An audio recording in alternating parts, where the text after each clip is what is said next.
لا حول ولا قوة إلا بالله العلي العظيم. أعوذ بالله من الشيطان الرجيم. بسم الله الرحمن الرحيم. الحمد لله الذي هدانا لهذا وما كنا لنهتدي لولا أن هدانا الله. لقد جاءت رسل ربنا بالحق ثم الصلاة والسلام والتحية بالإكرام أبي القاسم محمد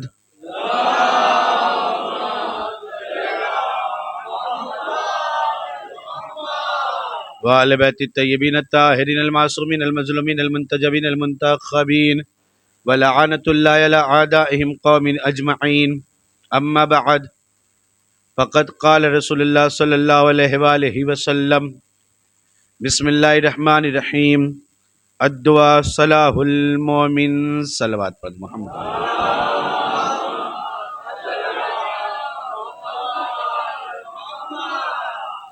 عزیزان محترم، ارشاد سرور کائنات حضرت محمد مصطفیٰ صلی اللہ علیہ وآلہ وسلم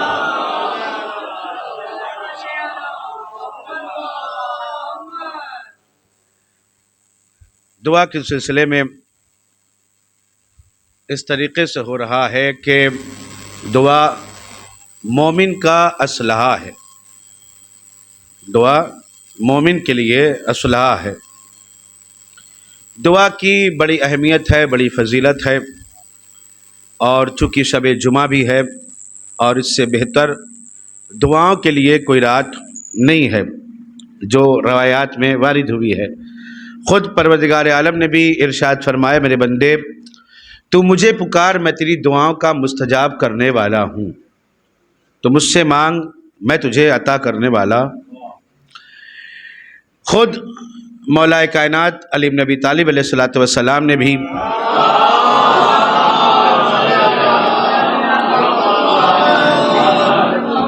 دعا کے سلسلے سے بڑی نصیحتیں فرمائی ہیں.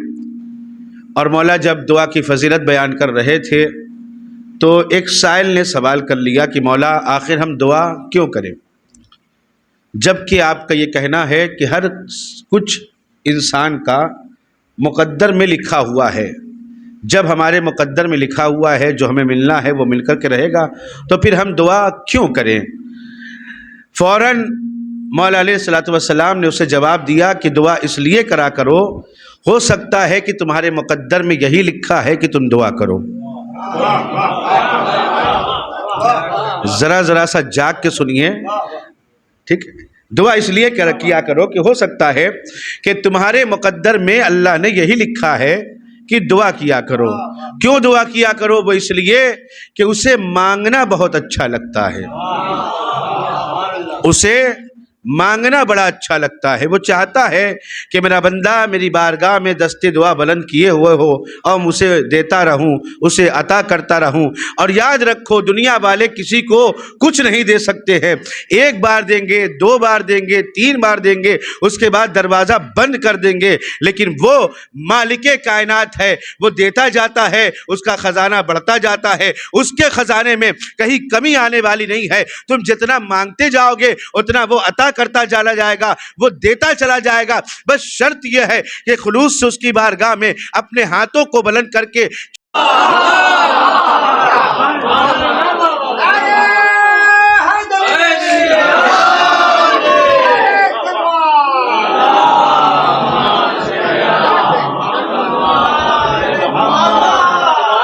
اللہ ذکر کر رہا ہے دعاؤں کا نبیوں کی. کیا کہا جناب ابراہیم علیہ السلام نے؟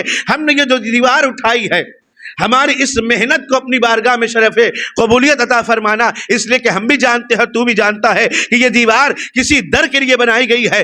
جب یہ دعاؤں کا سلسلہ آگے بڑھا اور آگے بڑھتے بڑھتے ایک مرتبہ ان دعاؤں کے سلسلے نے آ کر کے اس جگہ کے اوپر اپنے سروں کو جھکایا کہ جہاں ہم نے دیکھا کہ جس نے کبھی اللہ کی بارگاہ سے کچھ بھی نہیں مانگا تھا، وہ اتنا بے نیاز تھا کہ اسے ضرورت نہیں تھی مانگنے کی، اسے ضرورت کبھی نہ پڑی کہ وہ اللہ کی بارگاہ سے کچھ مانگتا مانتا اس لیے کہ وہ اللہ کا حبیب تھا، محبوب تھا، اللہ کا چہیتا نمائندہ تھا، اللہ کا سب سے آخری نبی تھا، سردار انبیاء تھا۔ ہم نے کبھی نہیں دیکھا اس نبی کی زندگی میں اس نبی نے کبھی ہاتھوں کو اٹھا کر کے اللہ کی بارگاہ میں عرض کی ہو پروردگار مجھے نبوت دے دے، پروردگار مجھے رسالت دے دے، پروردگار مجھے اپنا محبوب بنا لے، پروردگار کب مانگا ہم نے تو کبھی نہیں دیکھا، بلکہ ہم نے یہی دیکھا کہ اسے محمد بنایا بغیر مانگے، حبیب بنایا بغیر مانگے، اسے معراج پہ بلایا بغیر مانگے، اسے سردار انبیاء بنایا بغیر مانگے۔ لیکن ہم نے دیکھا جو بندہ اتنا بے نیاز تھا، جب قرآن نے ذکر کیا تو اس کی بھی دعا کا ذکر یوں کر کے بتا رہا ہے کہ ایک دن ہم نے دیکھا اس بے نیاز نے بھی اللہ کی بارگاہ میں ہاتھوں کو اٹھا کے کہہ رہا ہے اے پروردگار میری کمر کو مضبوط کر دے، مجھے سلطان دے دے، مجھے نصیر دے دے، مددگار۔ سلسلہ نہیں ٹوٹنا چاہیے جہاں تک آپ کو لے کے آ رہا ہوں۔ پروردگار ہم نے اس کی زندگی میں کبھی نہیں دیکھا، نبوت اللہ نے بغیر مانگے دی ہے، رسالت اللہ نے بغیر مانگے دی ہے، حبیب اللہ نے بغیر مانگے بنا دیا، اسے معراج کروائی بغیر مانگے کرا دیا ہے، پروردگار عالم نے سردار انبیاء کا تاج اسے بغیر مانگے پہنا دیا۔ لیکن ہم نے بھی دیکھا اس بے نیاز نے ایک رات آ کر کے اللہ کی بارگاہ میں کہہ رہا ہے اے پروردگار میری کمر کو مضبوط کر دے، مجھے سلطان دے دے، میرے مددگار دے دے۔ ہم نے کہا اے نبی اللہ، اے نبی اللہ، اب تک آپ نے کچھ نہ مانگا، آپ کو اللہ نے محبوب بغیر مانگے بنا دیا، نبی بغیر مانگے بنا دیا، رب رسالت بغیر مانگے عطا دے دی، سردار انبیاء بغیر مانگے بنا دیا۔ آخر وجہ کیا ہے کہ آج آپ نے اب تک اپنی زندگی میں اللہ کی بارگاہ سے کچھ نہ مانگا، لیکن آ کر کے اللہ کی بارگاہ میں بے نیاز ہوتے ہوئے بھی آپ اللہ سے مانگ رہے ہیں مجھے مددگار دے دے، مجھے مددگار دے دے۔ کیا بات ایسی ہے کہ اب مجھے اللہ سے علی چاہیے اور اللہ علی بغیر مانگے دے نہیں رہا۔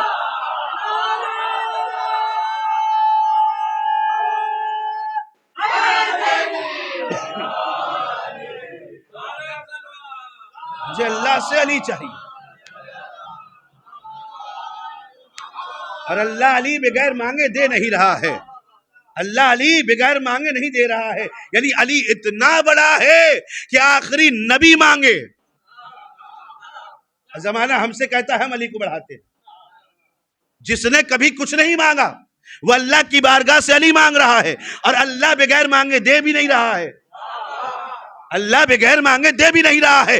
جب یہ دعاؤں کا سلسلہ ذرا اور آگے بڑھا اور تاریخ بے نیازیت نے جب اپنے دامن کو اور پھیلایا تو ہم نے کیا دیکھا، یہی دعا چلتے چلتے ایک مرتبہ دروازے علی پہ سجدہ ریز ہو گئی۔ ہم نے کیا دیکھا، اس عظیم بندے کو دیکھا کہ اس نے کبھی بھی اللہ کی بارگاہ میں جیسے نبی نے نہیں مانگا اس نے بھی کبھی نہیں مانگا۔ اللہ نے کیا کیا، اسے امامت بغیر مانگے دی ہے، ذوالفقار بغیر مانگے دی تھی، بستر رسالت اسے بغیر مانگے دے دیا تھا، شب ہجرت اللہ کے رسول کے بستر پہ سلا کر کے اپنی مرضی اس کے حوالے کر دی، اس نے نہیں مانگا تھا۔ ہم نے کیا دیکھا کہ اس بندے نے بھی ایک مرتبہ زمانے سے چھپ کر کے آگ کی تاریخی میں آ کے اللہ کی بارگاہ میں دعا کر رہا تھا، پروردگار گھر میں علم رکھا ہے، علمدار چاہیے، پروردگار گھر میں علم رکھا ہے، علمدار چاہیے۔ جیسے نبی نے کچھ نہیں مانگا، اللہ نے اسے بھی سب کچھ بغیر مانگے عطا کیا تھا، بستر رسالت پہ سلا کے مرضی بغیر مانگے دے دی، نبی کے دوش پہ کھڑا کرا کر کے بتوں کی صفائی بغیر مانگے عطا کر دی تھی، لیکن اس نے بھی اللہ کی بارگاہ میں آ کر کے کہا علم رکھا ہے، علمدار چاہیے۔ اور چل کر کے اللہ کے اس وسیع کی بارگاہ میں عرض کرے یا علی آپ کو اللہ نے ساری فضیلتیں دے دی، بلکہ ہم نے کیا دیکھا، آپ آگے آگے فضیلتیں پیچھے پیچھے، آپ آگے آگے فضیلتیں پیچھے پیچھے، آپ عمل کرے تو آیت آ جائے، آپ عمل کرے تو آیت آ جائے، انگوٹھی دے تو ولایت آ جائے۔ آخر ضرورت کیا تھی آپ کو مانگنے کی کہ پروردگار میرے گھر میں علم ہے، مجھے علمدار چاہیے۔ وہی جواب ملا جو اللہ کے رسول نے جواب دیا تھا، کہا سنو اس لیے کہ مجھ جیسا چاہیے اور مجھ جیسا اللہ بغیر مانگے عطا نہیں کر رہا۔ نہیں، جملہ تو اس کے بعد ہے، مجھ جیسا چاہیے، مجھے عباس چاہیے، اور اللہ عباس بغیر مانگے نہیں دے رہا ہے. بڑی توجہ. جسے نبی مانگے، جسے نبی مانگے، جسے سردار انبیاء مانگے اسے علی کہتے ہیں. جسے علی مانگے اسے عباس کہا. جسے نبی مانگے اسے علی کہتے ہیں، جسے علی مانگے اسے عباس کہتے ہیں. بھتیجی کا تابوت رکھا ہوا ہے، اس لیے اس موضوع کو انتخاب کیا ہے تاکہ دعا سے شروع ہو اور دعا پہ ختم ہو جائے. میرے گھر میں علم ہے، اللہ عباس بغیر مانگے دے نہیں رہا ہے. مولا کائنات علی بن ابی طالب علیہ السلام نے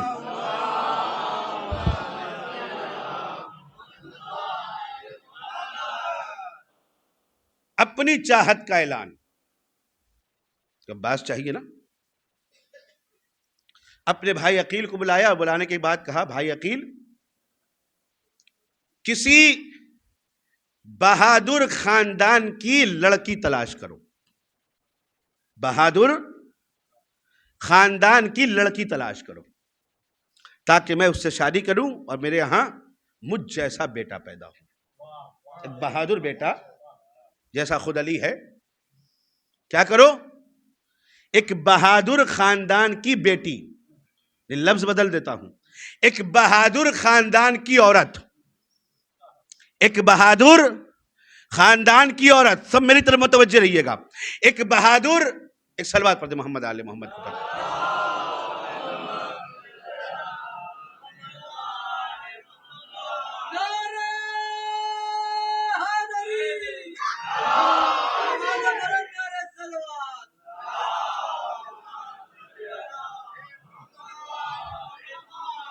ایک بہادر خاندان کی عورت تلاش کرو. عقیل کوئی معمولی آدمی کا نام تھوڑی نہ ہے، نساب عرب ہیں. عرب میں سب کا نسب جانتے ہیں، کس کا نسب حسب کیا ہے، کون کس نسل سے آیا ہے اور کس طریقے سے آئے، سب جانتے ہیں. نساب عرب ہے جناب عقیل، مولا کائنات کے بھائی ہیں. مانگا اللہ سے ہے اور خواہش ظاہر کس سے کر رہے ہیں؟ اپنے بھائی عقیل سے. ایک بہادر خاندان کی عورت تلاش کرو، ایک بہادر خاندان کی عورت تلاش کرو. ہم ہاتھوں کو جوڑ کے کہے علی کی بارگاہ میں، مولا یہ بہادر خاندان کی عورت کیوں تلاش کر رہے ہیں؟ کہ جس سے میں شادی کروں اس سے ایک بیٹا ہو. یہ خاندان سیدھا سیدھا کہیے نا کہ مجھے ایک بہادر عورت چاہیے.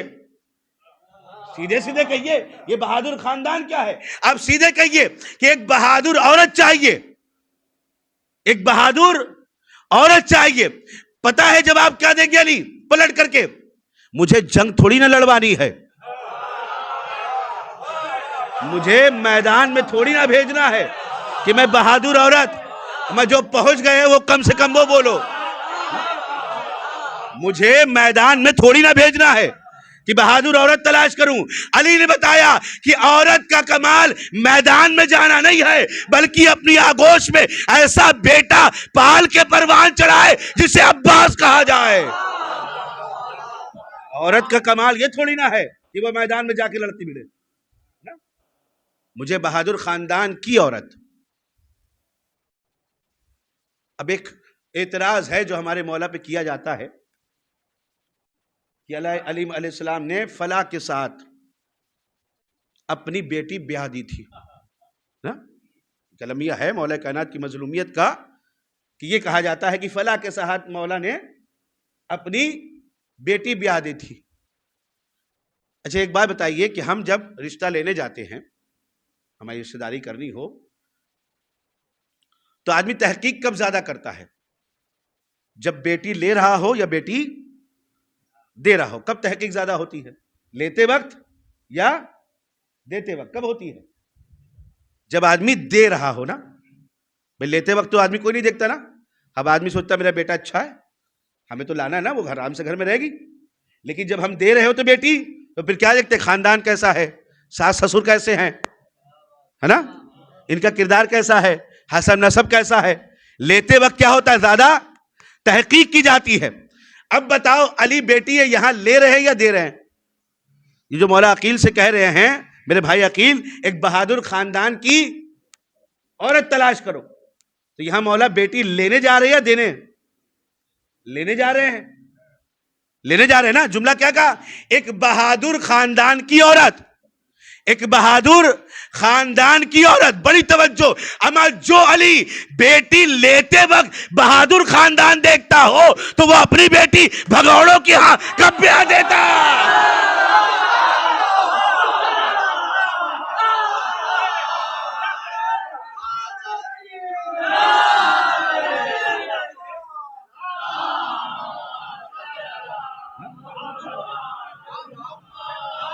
کہا جاتا ہے کہ مولا نے فلاں کے ساتھ نا، جہاں تحقیق نہیں ہونی چاہیے وہاں تو علی کیا کہہ رہے ہیں کہ بہادر خاندان ہو. جو علی بیٹی لیتے وقت بھی بہادر خاندان دیکھتا ہو، وہ علی دیتے وقت کب بھگوڑوں کو بیٹی دے دیتا؟ جو ہر جنگ سے غائب ہو، جو کسی میدان میں نہ رکا ہو، ہے نا، اس کو بیٹی دے دیتا. عقیل سے کہا میرے بھائی عقیل جا تلاش کرو ایک بہادر خاندان کی عورت جس سے میں شادی کروں. اب روایتیں دو طرح کی ہیں کہ خود جناب عقیل یا مدینے کے باہر گئے، چونکہ جو جناب ام البنین کا قبیلہ ہے نا وہ مکے سے مدینے سے تھوڑا باہر پہ ہے. یہ کہ وہ لوگ آئے ہوئے تھے اور عقیل، بہرحال دونوں طریقے سے روایتیں ہیں. جانا تو عقیل کی ہوئی ہے رشتہ لے کر کے. بہرحال جناب عقیل پہنچے کہاں؟ ام البنین کے گھر، مولا عباس کی ماں کے گھر. وہاں پہنچے، قبیلہ بنی کلابیہ. جناب ام البنین کے گھر پہنچے، دق الباب کیا. جناب ام البنین کے والد نے کیا کیا؟ دروازہ کھولا. اب یہ پڑھے لکھے گھرانوں میں ہوتا یہ ایک کلچر ہے ہمارے یہاں، بہرحال ہر ایک کیا پایا بھی جاتا ہوگا زیادہ تر. اب میں آپ کو تو نہیں کہہ سکتا کہ مہذب نہیں ہے. فرشادہ پہ بیٹھنے والا مہذب نہ ہو تو پھر کون ہوگا؟ اس فرش پہ اگر بیٹھنے والا مہذب نہ ہو تو پھر کون ہوگا؟ تو ہوتا کیا ہمارے ہاں بڑوں کا جو ایک مقام ہوتا ہے، ہر گھر میں ایک بڑا ہوتا ہے، اس کی ایک. اب تو بھائی وہ پرانا زمانہ بھی چلا گیا کہ لوگ پہلے دسترخوان زمین پہ بچھا کے کھانا کھاتے تھے. اب تو وہ ڈائننگ ٹیبل آ گیا ہے نا، آرام سے وہ ایک چیئر ویئر لگا کر کے آرام سے آدمی کھانا. یہ گھٹنوں کا مرض جو شروع تبھی سے ہوا ہے، یہ بھی یاد رکھیے گا. یہ جو آدمی جو ہے وہ گھٹنوں کا محتاج کہ بھیا زمین پہ نہیں بیٹھ پاتے ہے نا، سنت کیا ہے؟ زمین پہ بیٹھ کے کھانا کھایا آدمی. وہ اس اعتبار سے اگر آپ دیکھیں نا تو وہ کیا ہوتی ہے، چیئر جو ہوتی تھی نا، چیئر نہ بھی ہوتے، ایک مخصوص جگہ ہوتی کہ جہاں گھر کا بڑا بیٹھے گا. یہاں ہمارے گھر کا بڑا ہی بیٹھے گا، اس کے علاوہ کوئی بیٹھ بھی نہیں سکتا ہے جو ہمارے گھر کا بڑا ہوگا. اب اگر کسی کے بھی گھر کا بڑا آ جائے تو وہ بھی یہاں نہیں بیٹھ سکتا، وہ اپنے گھر کا بڑا ہوگا. ہمارے گھر کا بڑا ہمارے گھر کا بڑا ہے، وہ اپنے گھر کا بڑا ہوگا، ہے نا. بات ذہن میں آ گئی نا؟ مخصوص جگہ جہاں آدمی ہمارے ہی گھر کا بڑا اپنی جگہ پہ بیٹھے گا، اس کے علاوہ کوئی نہیں بیٹھ سکتا. دق الباب کیا، دروازہ کھولا. جناب ام البنین کے والد نے، جناب ام البنین کے والد نے لا کے جناب عقیل کو اپنی مسند پہ بٹھایا. کہاں بٹھایا؟ اپنی مسند پہ بٹھایا، اپنی جگہ پہ بٹھایا. کیا ہے؟ ایک بیٹی کے باپ ہیں، اپنی مسند پہ جناب عقیل کو بٹھا کر کے دنیا والوں کو پیغام دیا. کہا دنیا والوں سنو، شریف بیٹیوں کے باپ کسی کی مسند چھینا نہیں کرتے بلکہ اپنی مسند دے دیا کرتے ہیں. جس کو جب سمجھ میں آئے تب داد دے دینا. شریف بیٹیوں کے باپ کسی کی مسند چھینا نہیں کرتے. اب یاد کرو کس کس نے رسول کو بیٹی دی، اب کس نے مسند چھینی؟ شریف بیٹیوں کے باپ کسی کی مسند چھینا نہیں کرتے بلکہ اپنی مسند، جناب عقیل کو اپنی مسند پہ بٹھایا. گفتگو شروع ہوئی، آنے کا مقصد بیان ہوا. اب جو کچھ بھی کھا رہے ہوں مہمان نوازی کے اعتبار سے، جو کچھ بھی جناب ام البنین کے والد نے پیش کیا، اور کھا پی رہے، بات کر رہے تھے. اور بات کرتے کرتے جناب عقیل نے پوچھا ام البنین کے والد سے، کیا آپ علی بن ابی طالب کو جانتے ہیں؟ کیا آپ علی بن ابی طالب کو جانتے ہیں؟ فوراً جناب ام البنین کے والد نے کہا، کوئی عقل کا اندھا ہی ہوگا جو علی کو نہ جانتا ہو. کوئی عقل کا اندھا ہی ہوگا جو علی کو نہ جانتا ہو. جناب عقیل نے آنے کا مقصد بیان کیا کہ دیکھیں مسئلہ یہ ہے کہ میں آیا ہوں علی کا رشتہ لے کر کے آپ کی بیٹی فاطمہ سے، ان کا بھی نام فاطمہ تھا، آپ کی بیٹی فاطمہ سے رشتہ لے کر کے آیا ہوں. جناب عقیل کے اس پیغام کے بعد ام البنین کے والد نے کہا دیکھو بات ایسی ہے کہ میں بیٹی سے پوچھ لوں، میرے رشتہ تو اسے کرنا ہے، بیاہ کے اسے جانا ہے. یہ صرف پوچھا نہیں جا رہا ہے، زمانے والوں کو بتایا جا رہا ہے کہ کس طریقے سے بیٹیوں کو پالا جاتا ہے. جناب عقیل کے اس جملے کے بعد ان کے جواب میں ام البنین کے والد نے یہ جملہ کہہ کے دنیا کے تمام باپ کو، دنیا کے ہر ایک باپ کو یہ پیغام دیا ہے کہ خبردار اپنی مرضی اپنی بیٹیوں پہ مت تھوپا کرو. بیٹی سے بھی پوچھ لیا کرو کہ فلاں جگہ سے رشتہ آیا ہے شادی کرا دوں، پوچھ لیا کرو نا. اس لیے ہمارے ہاں جب نکاح پڑھایا جاتا ہے نا تو کیا ہوتا ہے، پہلے لڑکی کی طرف سے ہوتا ہے، ایجاب ہوتا ہے، پھر قبول ہوتا ہے، پہلے وہ اجازت دے ہے نا. میں اپنی بیٹی سے پوچھ لوں. جناب ام البنین کے والد اندر آئے، ایک پیغام ہو گیا، دنیا کے ہر باپ کو پیغام دیا، اپنی مرضی اپنی بیٹیوں پہ نہ تھوپا کرو، بیٹی سے بھی پوچھ لو کہ کرنا ہے یا نہیں کرنا ہے. جناب ام البنین کے سامنے آ کے ان کے والد نے کہا کہ ایسا ہے علی کا رشتہ آیا ہے، آپ کیا کہتی ہیں؟ کہا بابا جو آپ کی مرضی، جو آپ کی مرضی. جناب ام البنین نے بھی دنیا کی تمام بیٹیوں کو پیغام دیا کہ اگر تمہارا بڑا اگر تم سے تمہاری مرضی پوچھے تو بڑوں کے مشورے پہ عمل کر لیا کرو، اس لیے کہ بڑے اچھا سوچتے ہیں، تمہارے بارے میں کبھی برا نہیں سوچ سکتے نا، تمہارا اچھا ہی سوچیں گے، برا. درمیان کی تمام بات چھوڑ دیتا ہوں. شادی ہوئی، جناب ام البنین بیاہ کر کے کہاں آئیں؟ مولا کائنات کے گھر پہ آ گئی. وہ سارا آپ کا سنا ہوا ہے کہ شادی جیسی ہی ہوئی اور ہو کر کے آئی تو سب سے پہلے کہاں بیٹھی؟ دروازے کی دہڑی پہ بیٹھ گئی اور جناب ام کلثوم اور جناب زینب سے کہا اور حسنین علیہ السلام سے کہا کہ ایسا ہے کہ میں آپ کی ماں بن کے نہیں آئی ہوں، میں آئی ہوں آپ کی کنیز بن کے. مجھے ماں نہیں کہیے گا، میں آپ کی کنیز بن کے آئی ہوں. اب سوچو جس کی ماں ایسی ہو بیٹا کیسا ہوگا. پوری زندگی مولا عباس نے جناب ام کلثوم جناب زینب کو بہن نہیں کہا، شہزادی کہا. مولا حسن حسین کو بھائی نہیں کہا، آقا کہا، کیونکہ ماں کی تربیت ایسی ہے نا کہ میں آپ کی کنیز بن کے آئی ہوں. شادی ہوئی، ہم نے کیا دیکھا کہ دن گزرا، وہ دن بھی آیا کہ جب ایک خوشخبری بطول کی حویلی سے نمودار ہوئی. فلک نے چیخ کے آوازیں دی، آ دیکھو زمین پہ آسمان سے بھی خوبصورت چاند اتر آیا ہے. آسمان کے چاند سے بھی خوبصورت چاند زمین پہ اترا. کہاں اترا؟ بطول کی حویلی میں اترا.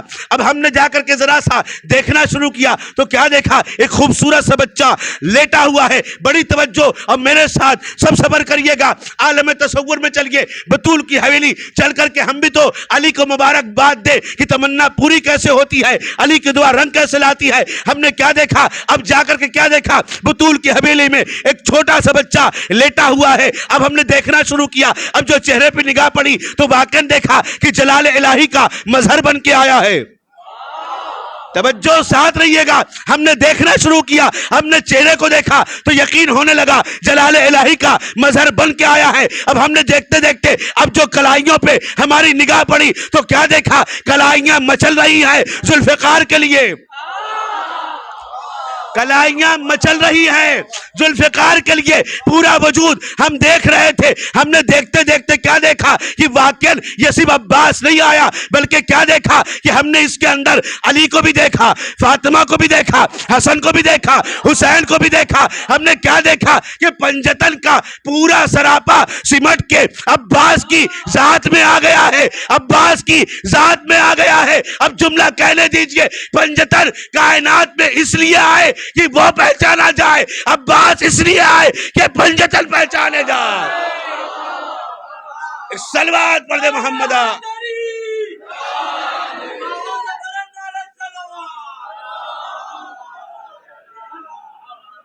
پنجتن کا سراپا بن کے عباس آیا ہے. علی کی ہیبت بھی ہے، زہرا کی حیا بھی ہے، حسن کا صلح مزاجی بھی ہے، حسین کا صبر بھی ہے، رسول کا جمال بھی ہے۔ دنیا کے اندر پنجتن آئے تھے کہ اسے پہچنوائے، عباس آیا ہے پنجتن کو پہچنوائے۔ ہم دیکھ رہے تھے، تعریف کر ہی رہے تھے، ہم نے کیا دیکھا؟ ہم نے آواز دی، واقعاً جیسا مولا نے کہا تھا گھر میں علم رکھا ہے، علمدار چاہیے، یہ واقعاً علمدار ہے، یہ واقعاً علمدار ہے۔ اتنے میں ہم نے کیا دیکھا؟ پسے پردہ کسی بیوی کی آواز آئی، کیا کہا تم نے؟ علمدار ہے؟ نہیں، صرف علمدار نہیں ہے میرا بیٹا، صرف علمدار نہیں ہے۔ ہم نے ہاتھوں کو جوڑا، ہم نے کہا شہزادی آپ کون؟ آواز آئی میں ام البنین، میں اس کی ماں، عباس کی ماں۔ ہم نے کہا بی بی آپ یہ کیا کہہ رہی ہے کہ آپ کا بیٹا صرف علمدار نہیں ہے تو پھر کیا ہے؟ بی بی نے کہا سنو، میرا بیٹا صرف علمدار نہیں ہے، وفادار بھی ہے۔ توجہ، میرا بیٹا صرف علمدار نہیں ہے، وفادار بھی ہے۔ ہم نے ہاتھوں کو جوڑ کر کے پوچھا شہزادی آپ یہ کیا کہہ رہی ہے؟ ہماری سمجھ میں نہیں آ رہا ہے۔ آپ کہہ رہی میرا بیٹا صرف علمدار نہیں ہے، وفادار بھی ہے۔ کہ اگر سمجھنا ہو تو یوں سمجھو، جو 39 دن تک جاتے رہے صرف علمدار تھے، جو 40ویں دن آیا وہ وفادار بھی تھا، علمدار بھی تھا۔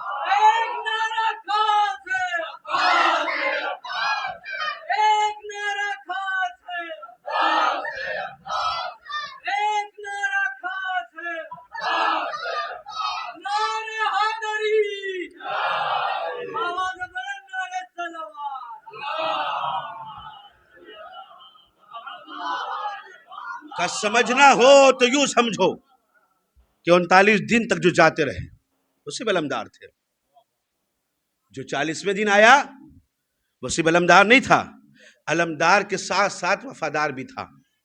وفادار بھی تھا، کس کا وفادار؟ رسول کا، اللہ کا۔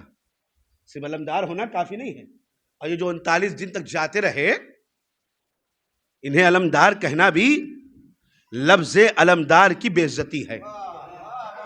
انہیں علمدار کہنا، بھئی 39 دن تک جانے والوں کو خود رسول نے تھوڑی نہ علم دیا تھا، کسی تاریخ میں اٹھا کر کے دکھا دو۔ اگر رسول نے اپنے ہاتھوں سے دیا ہوتا تو پھر 40ویں دن اعلان کے بعد اتنی تمنائیں کیوں مڑ رہی تھی؟ اگر 39 دن تک انہیں رسول نے دیا ہوتا، یہ تو خود آتے تھے لے کے چلے جاتے تھے، یہ خود آتے تھے اور لے کے چلے جاتے تھے۔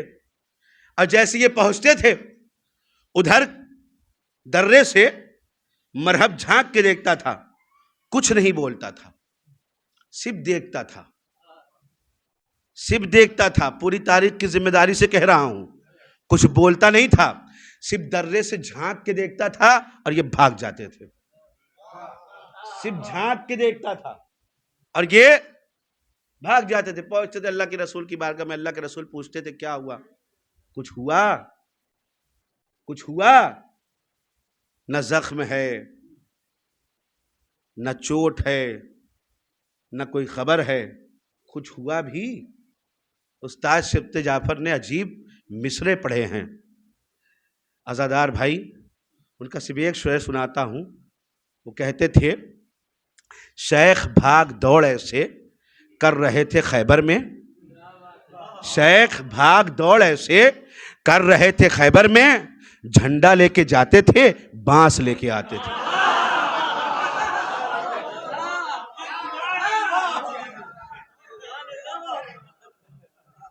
اب جو شعرا ہے نا یہ سمجھیں گے کہ بانس مطلب کیا۔ ایک صلوات پڑھ دے محمد آل محمد۔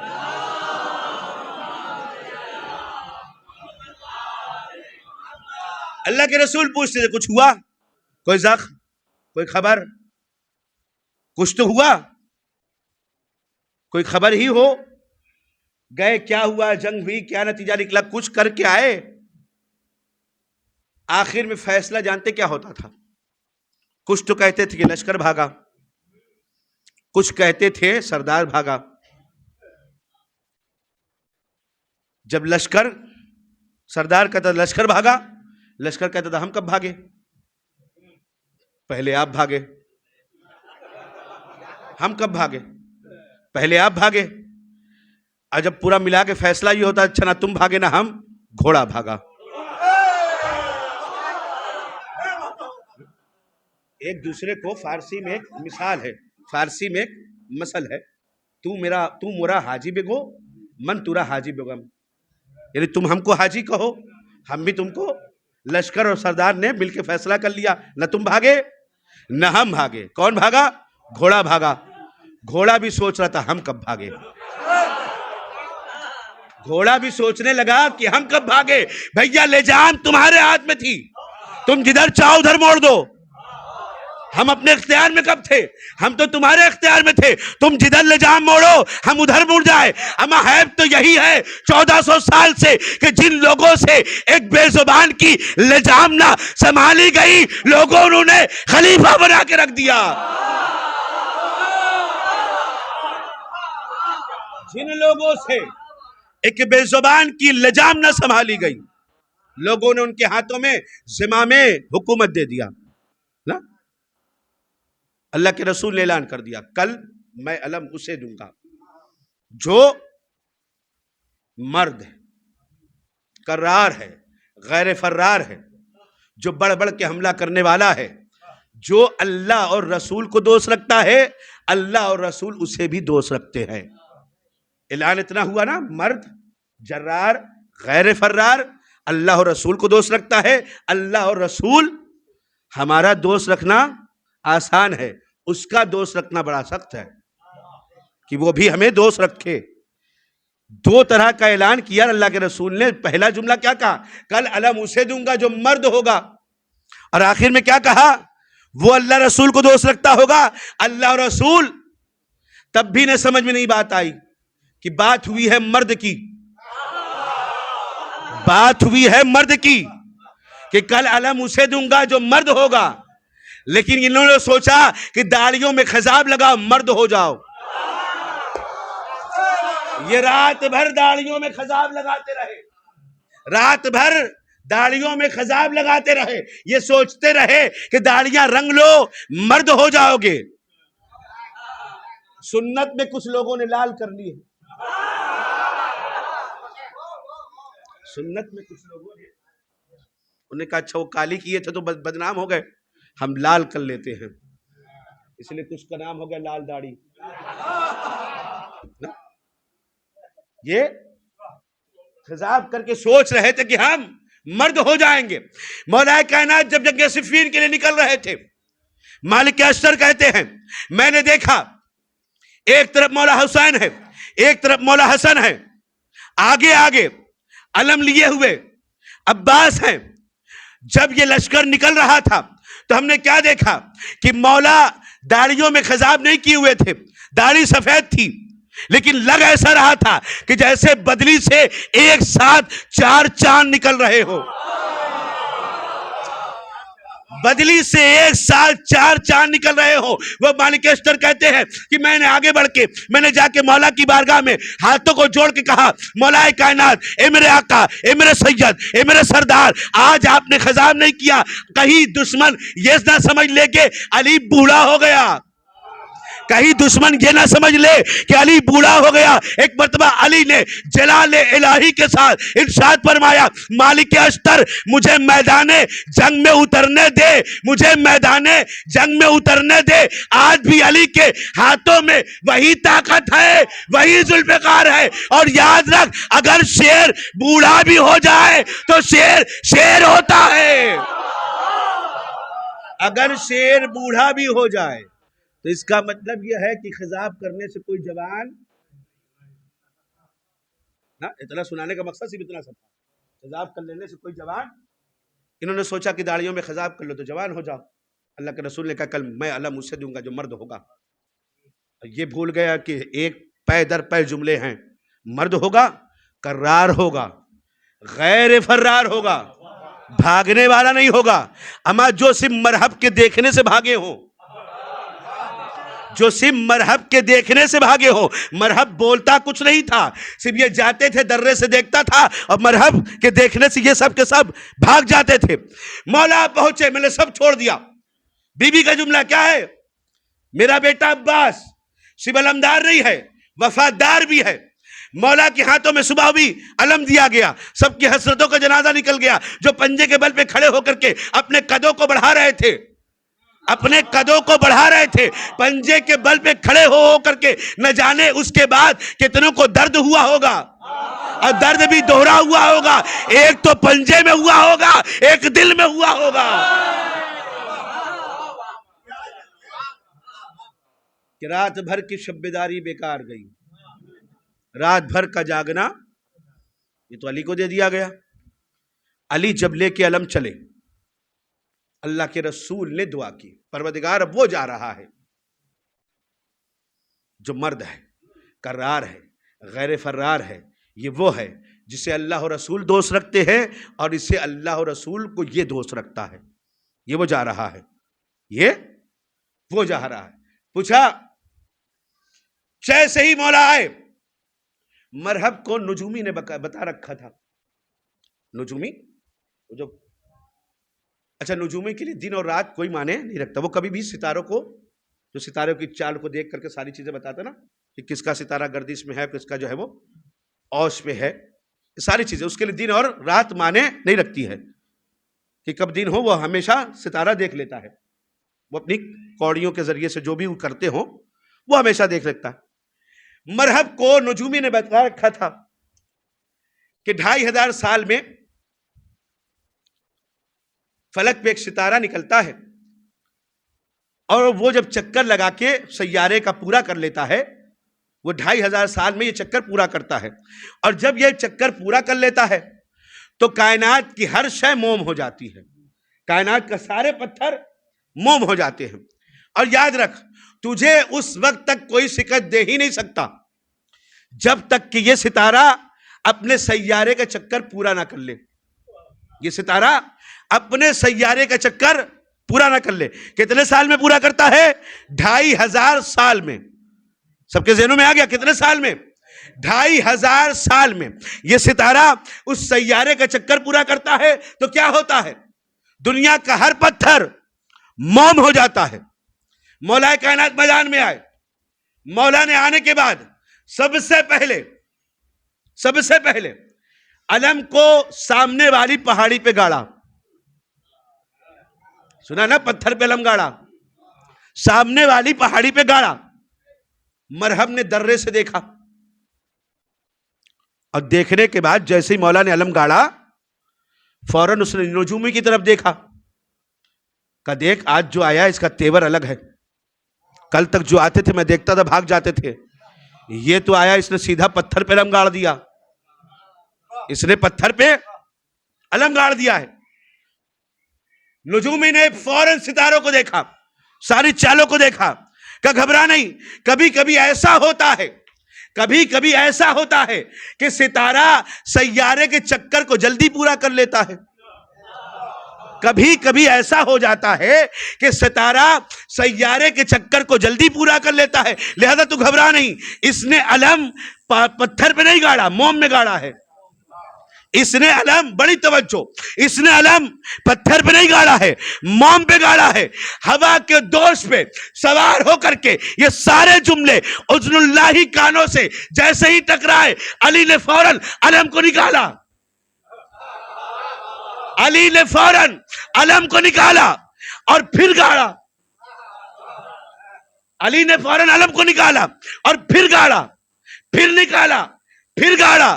ادھر جیسے ہی مرحب نے یہ منظر دیکھا، اس نے چوک کر کے ایک مرتبہ اس کو دیکھا، کہا کیا ہوا؟ تو کہہ رہا تھا کبھی پورا کر لیتا ہے، لیکن اسے دیکھ، جب گاڑتا ہے تب گڑ جاتا ہے، جب گاڑتا ہے تب گڑ جاتا ہے۔ تو نے کہا تھا کہ 2500 سال میں یہ ستارہ سیارے کا چکر پورا کرتا ہے، اور تو نے یہ جملہ کہا تھا اس سے مت گھبرا، اس لیے کہ یہ ستارے کے اشارے پہ چل رہا ہے، ستارے کے اشارے پہ چل رہا ہے۔ لیکن جیسے ہی نجومی نے دیکھا اور ایک مرتبہ مولا نے پھر علم گاڑا، اور مرحب کو ایک مرتبہ متوجہ کر کے وہ نجومی کہتا ہے مرحب خبردار اس سے نہ لڑنا، کیوں؟ اس لیے کہ یہ ستارے کے اشارے پہ نہیں چل رہا، بلکہ ستارہ اس کے اشارے پہ۔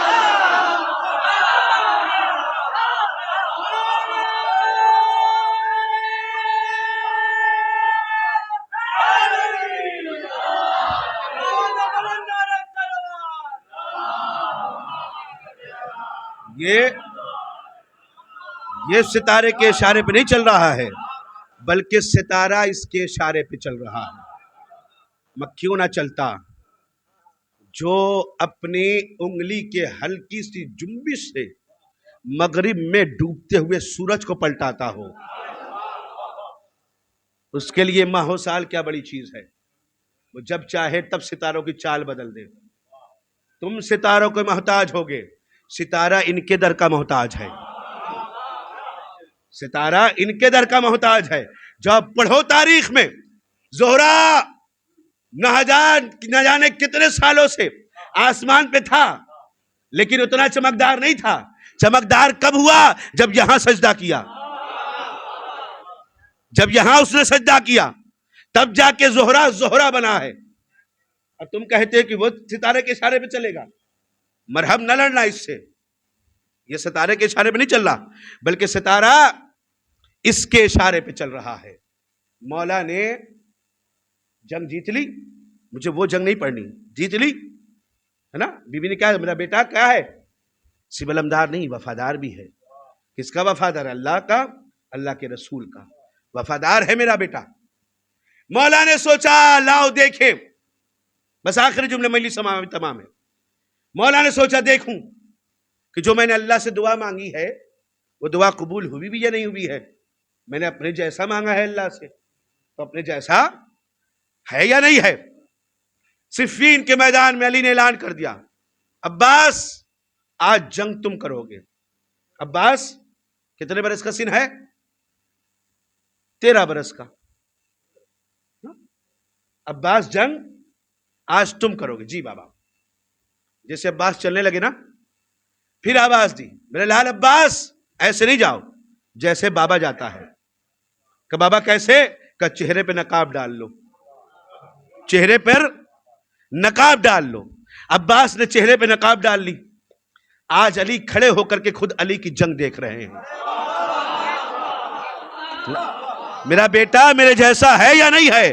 آج خود علی کھڑے ہو کر کے اپنے آپ کو لڑتا دیکھیں گے۔ جب یہ جوان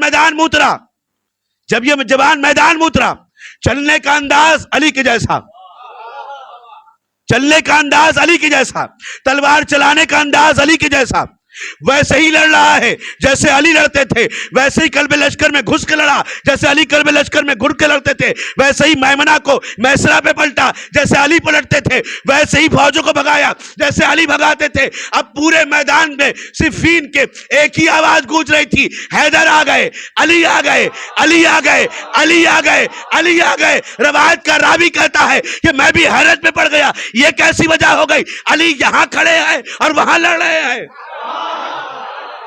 یہ کیا ہو گیا؟ علی یہاں بھی ہے، علی وہاں بھی ہے۔ ہاتھوں کو جوڑا کہ مولا معاف کیجئے گا، آپ یہاں کھڑے ہیں، پورے صفین کے میدان سے ایک ہی آواز آ رہی ہے، بھاگو علی آ گئے، بھاگو علی آ گئے۔ مولا نے کہا جاؤ اس لڑنے والے جوان سے کہو تمہیں علی نے بلایا ہے، اس لڑنے والے جوان سے کہو تمہیں علی نے بلایا ہے۔ فوراً یہ پہنچا کہ سنیے آپ کو علی نے بلایا ہے۔ چلتی ہوئی تلوار رکی، پلٹ کے آئے۔ اب جو آ رہا تھا، کیا خوبصورت منظر تاریخ نے لکھا ہے، وہ جب آ رہا تھا تو ایسا لگ رہا تھا کوئی ببر شیر آ رہا ہے۔ وہ تلوار یوں کے لے کے آ رہا تھا جیسے ہر جنگ سے واپسی پہ علی لے کے آتے تھے۔ زمین پہ مرنے والے کے خون کے قطرے ٹپک رہے تھے، آسمان سے جبریل قصیدہ پڑھ رہا تھا، علی کی جیت کا اعلان کر رہا تھا۔ آنے والا ویسی آ رہا تھا جیسے علی آ رہے تھے، چہرے پہ نقاب ہے۔ پوچھنے والا پریشان تھا، آپ یہاں موجود ہیں، یہ کون ہے؟ قریب بلایا، اب بلانے کے بعد اب ایک مرتبہ علی نے چہرے سے نقاب پلٹ کے کہا میں علی ہوں، یہ ثانیہ حیدر کرار عباس علمدار ہے۔ ہاتھوں کو جوڑ کے پوچھے مولا یہ آپ نے نقاب لگا کے کیوں بھیجا؟ ایسے ہی بھیج دیتے عباس کو، کہ دنیا والوں کو سمجھانا چاہتا تھا، دنیا والوں کو سمجھانا چاہتا تھا کہ دنیا والے کبھی اس گمان میں نہ رہیں کہ ہماری فضیلت نقاب پڑھنے کے بعد گھٹ جاتی ہے۔ نہیں، ہماری فضیلت، ہمارے بیت کی فضیلت اور مزاج ذرا الگ ہے. جب جب ہمارے چہرے پر نقاب آئی تب تب فضیلت میں اضافہ ہوا. میں نے اپنے بیٹے کو میدان میں نقاب لگا کے بھیجا تو سارا زمانہ اسے علی سمجھ بیٹھا. میں جب بسترے رسالت پہ چادر اوڑھ کے سویا تو سارا مکہ مجھے نبی سمجھ بیٹھا.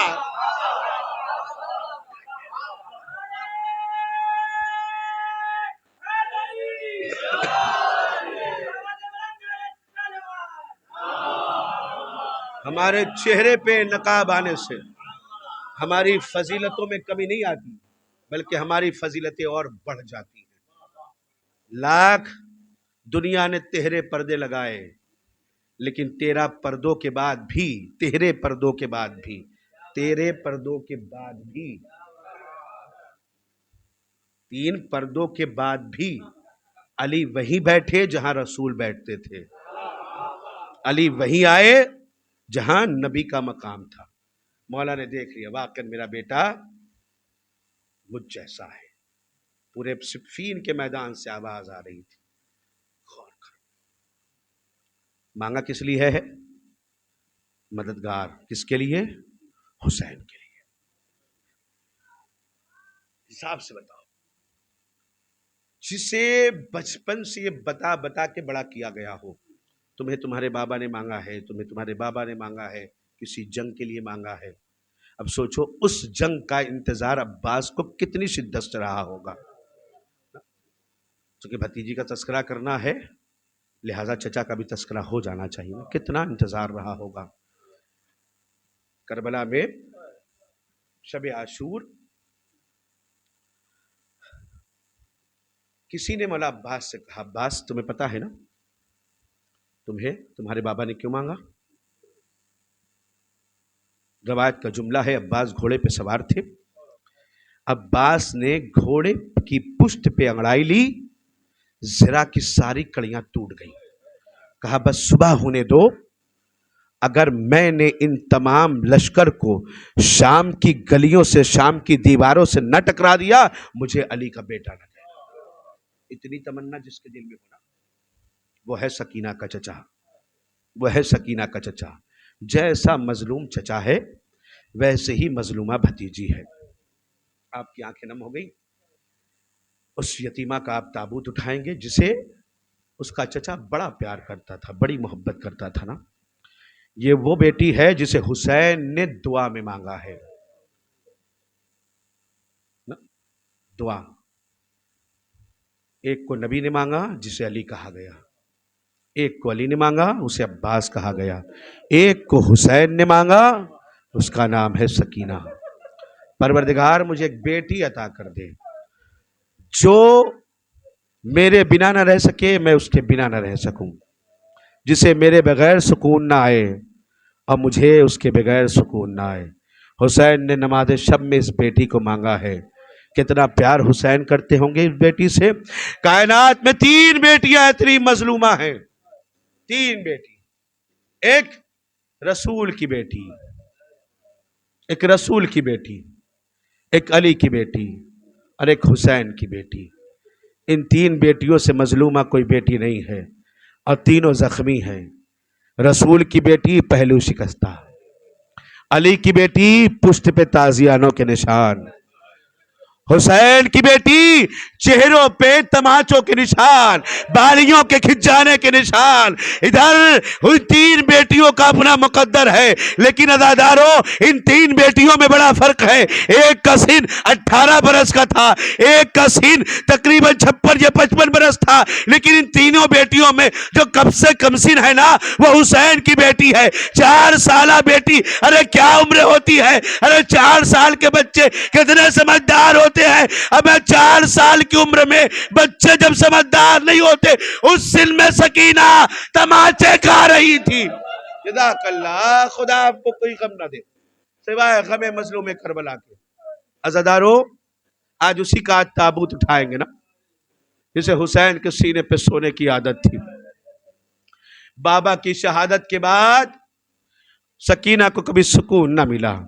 سکینہ ہمیشہ پیاسی رہی. مجھے نہیں پتا کہ سکینہ کی پیاس کب بجھی، اس لیے کہ کسی روایت نے جملہ نہیں لکھا. نہ سکینہ کی پیاس کا بجھ جانے کا تذکرہ ہے اور نہ سکینہ کے سونے کا تذکرہ ہے. اللہ جانے وہ سکینہ سوتی بھی تو کیسے سوتی. جسے باپ کے سینے پہ سونے کی عادت ہو وہ کب خاک پہ سونے لگی، مجھے کسی روایت میں نہیں ملا. ہاں روایت میں اتنا جملہ ضرور ملا کہ جب بھی سکینہ کو آیا ہے نا تو نیند تو نہیں آئی، گش ضرور آیا ہے. اس لیے کہ ہر جگہ یہی جملہ ملا، سکینہ گش سے چوک کے اٹھی، سکینہ گش سے چوک کے اٹھی. اگر زندان شام کا منظر بھی پڑھا گیا نا تو یہی پڑھا گیا تھا جو سکینہ کی آخری رات ہے. اس رات میں سکینہ گش سے چوک کے اٹھی اور رونے لگی. کبھی زینب بہلا رہی ہے سکون نہیں ملتا، کبھی سجاد بہلاتے ہیں سکون نہیں ملتا. بس لب پہ ایک ہی فکرہ تھا، اے ابو ابھی تو میرے چچا آئے تھے، ابھی تو میرے بابا آئے تھے، ابھی تو میرا بھیا علی اکبر آیا تھا، ابھی تو میرے بابا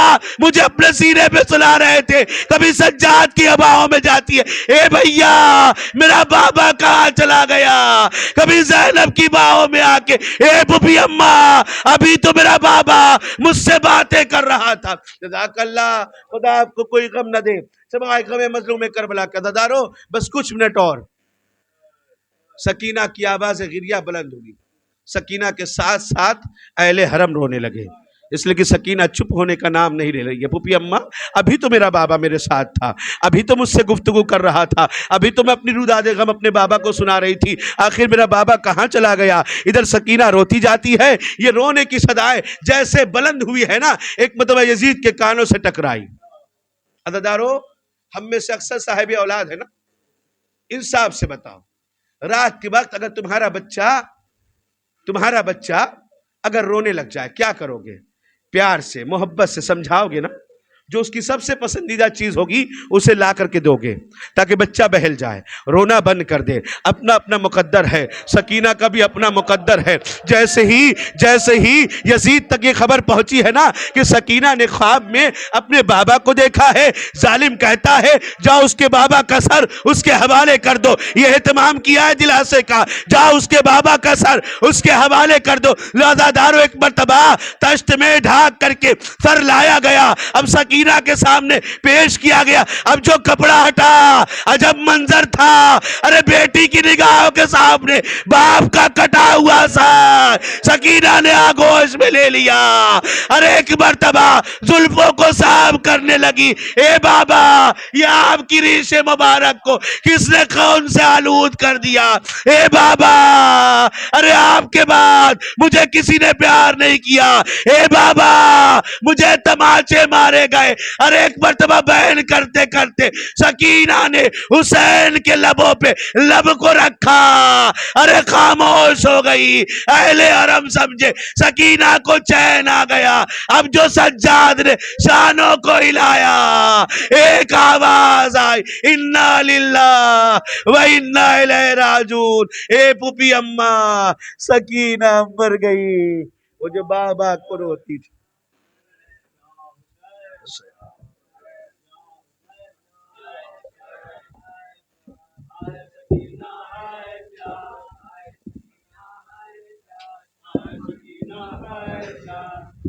انجمن چراغ علی کے ممبران سے گزارش ہے کہ وہ آنگن میں اپنا دستہ لگا لیں اور نوحہ خوانی اور سینہ زنی کے فرائض کو انجام دیں.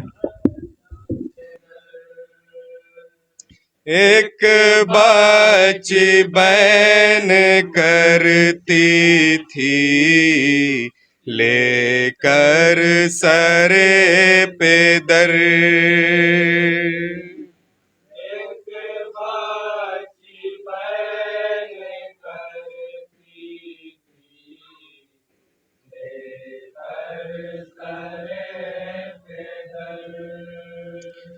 بابا کہاں تھے آپ میری کیوں نہ لی خبر.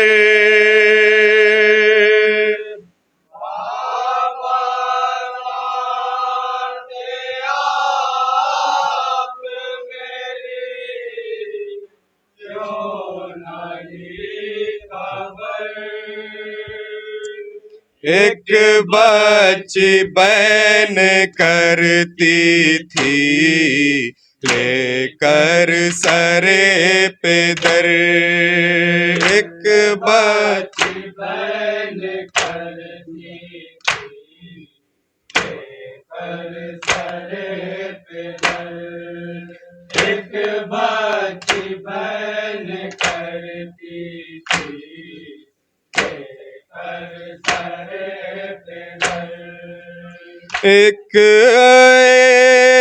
ایک کر کے جل گئے خیمے تمہارے بعد، چھینی گئی ردائیں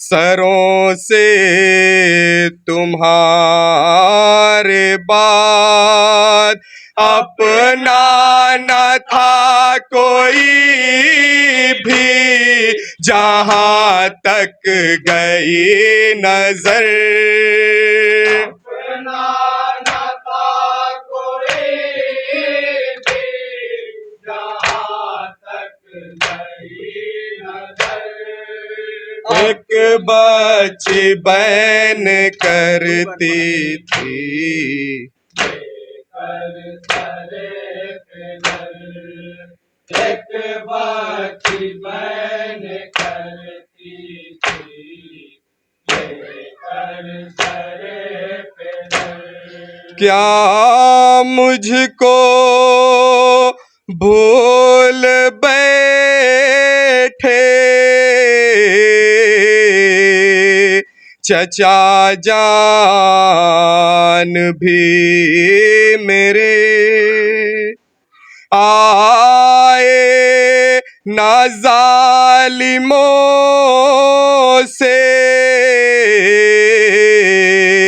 بچانے کے واسطے، کیوں کرے ہے میرے نالو فریاد بے اثر، کیوں کرے میرے نالو فریاد بے اثر، ایک بچی بہن کرتی تھی، لے کر سرے پہ در ایک بچی بہن کرتی تھی، لے کر سرے پہ در ہو کر اسیر کربو بلا سے حرم چلے، دل تھا میں اہل بیت بدر دو علم چلے، بازار سے گزارے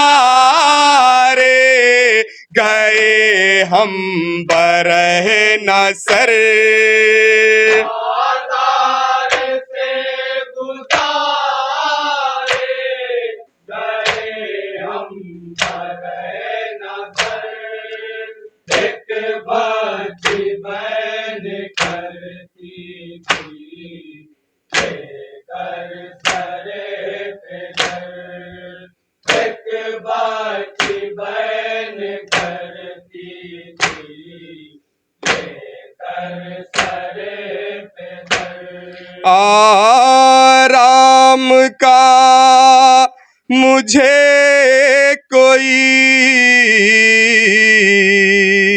لمحہ نہیں ملا، مدت ہوئی کہ آپ کا سینہ نہیں ملا، کس طرح نیند آئے مجھے بابا خاک پر نیند آئے مجھے بابا خاک پر ایک بھائی بہن کرتی تھی لے کر سرے پہ در ایک بھائی بہن کرتی تھی لے کر سرے پہ در مجھ بے وطن کو یاد بہت آتا ہے وطن احسان ایک اور کیجئے یا محسن زمن بتلا دو نیم جا کو مدینے کی رہ گزر بتلا دو نیم جا کو مدینے کی رہ گزر ایک باقی بہن کرتی تھی لے کر سرے پہ در ایک باقی بہن کرتی تھی لے کر سرے پہ در زندہ میں روشنی کا ذریعہ نہیں کوئی شب کو بھی ایک شمع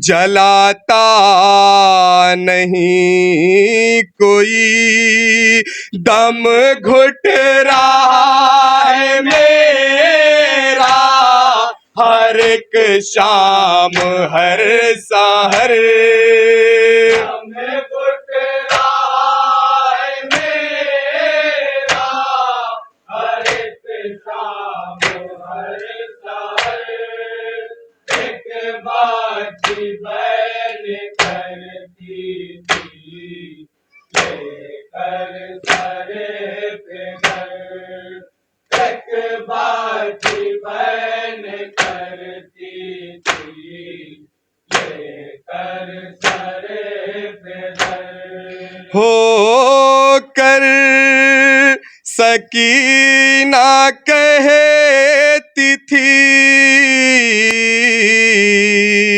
بے چین و بے قرار کیا اپنے گھر نہ جائے گی اب یہ جگر فگار ہر شام لوٹ جاتے ہیں طائر بھی اپنے گھر لوٹ جاتے ہیں طائر بھی اپنے گھر ایک باقی بہن کرتی تھی لے کر سرے پہ در ایک باقی بہن کرتی تھی لے کر سرے پہ در کیا بے کسوں پہ یوں بھی جفا ہوتی ہے کہیں درے لگا رہے تھے پھر جان کو لئیں یوں کربلا سے شام تلک طے ہوا سفر کربلا سے شام تلک طے ہوا سفر ایک بچی بہن کرتی تھی لے کر سرے پہ در ایک بچی بہن کرتی تھی لے کر سرے پہ در قسمت نے جیسے مجھ کو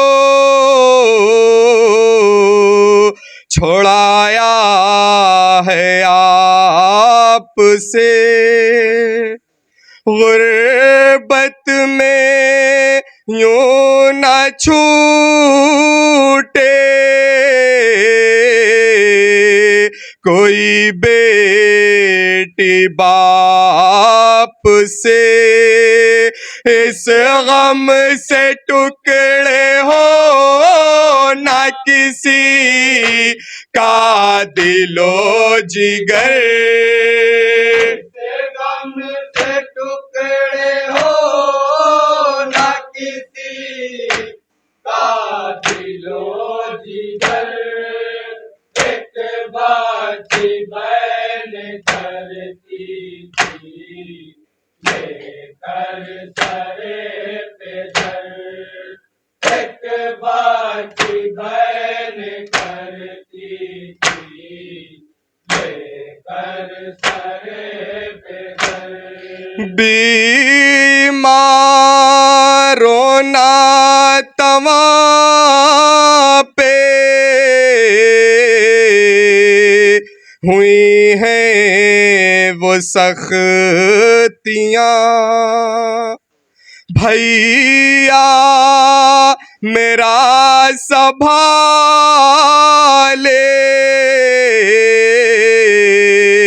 ہوئے تو کو بیڑیاں کانٹوں پہ چل رہا تھا جھکائے ہوئے کمر کانٹوں پہ چل رہا تھا جھکائے ہوئے کمر ایک بچی بہن کرتی تھی لے کر سرے پہ در ایک بچی بہن کرتی تھی لے کر سرے پہ در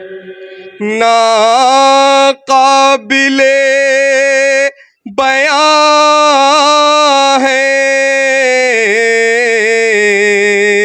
ستم جو کیے گئے جاری ہے خون دیکھیے کانوں کے زخم سے اس طرح میرے کانوں سے کھینچے گئے گوہر اس طرح میرے کانوں سے کھینچے گئے گوہر ایک بار مقطع سماعت کریں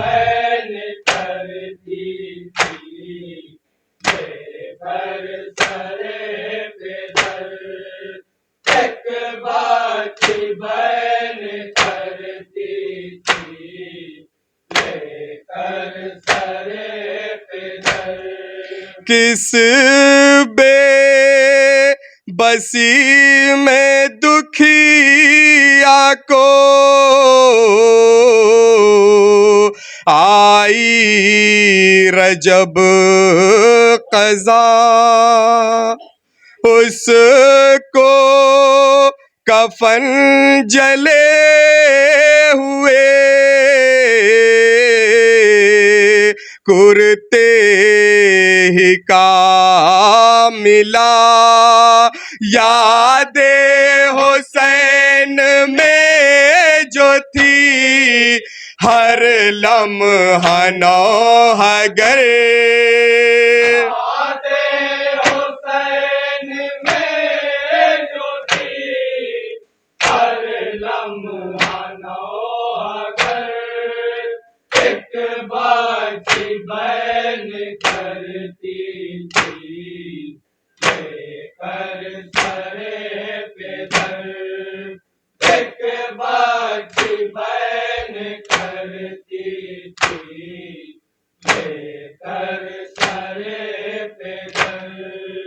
ایک بچی بہن کرتی تھی لے کر سرے پہ در